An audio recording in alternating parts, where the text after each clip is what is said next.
Allez, on revient à Strasbourg, loin de l'effervescence de la journée. L'Office de tourisme propose désormais de découvrir la vieille ville autrement et de nuit.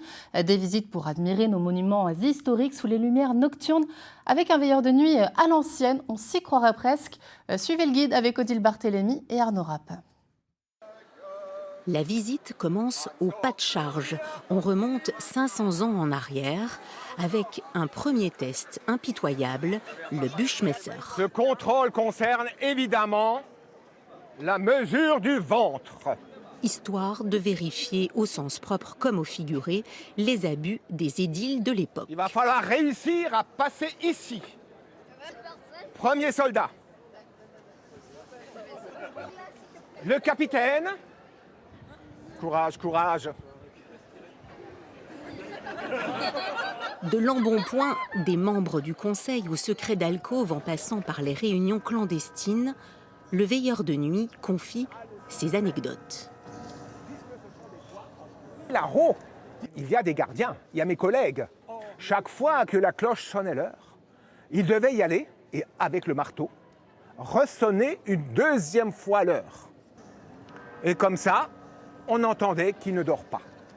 Et juste à l'angle, on apprend que cet immeuble où le comte italien Cagliostro descendait s'appelle la Lanterne. Eh ben, il pavane sur son balcon, toute fenêtre ouverte, tout volet ouvert. Il éclaire carrément la rue, comme une lanterne. Et puis on se rend compte qu'il y a beaucoup de choses qu'on ne connaît pas à Strasbourg. Effectivement, il existait des maisons faites pour les nains. On ne savait pas du tout. J'ai trouvé que le titre d'abord était très sympa. Confidence d'un veilleur de nuit. Il a de l'humour, il est amusant et il habite son personnage. C'est parti. Et ici, l'habit fait le veilleur, une première avec tricorne et hallebarde pour ce guide chevronné. C'est tout nouveau, je stresse encore un peu, mais tout simplement j'ai envie de faire les choses un peu plus amusantes. Le prétexte du veilleur de nuit, ça permet de raconter ce qui se passait la nuit à Strasbourg et ce qui se négociait la nuit, entre autres. Quant aux volontaires du Buschmesser, 2 heures de visite la nuit peut porter conseil. J'ai bien cru que je ne le passerais pas.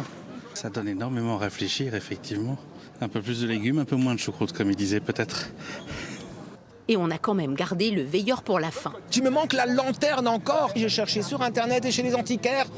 Mais je suis sûr que les auditeurs pourront me dépanner. Oyez, oyez, à bon entendeur.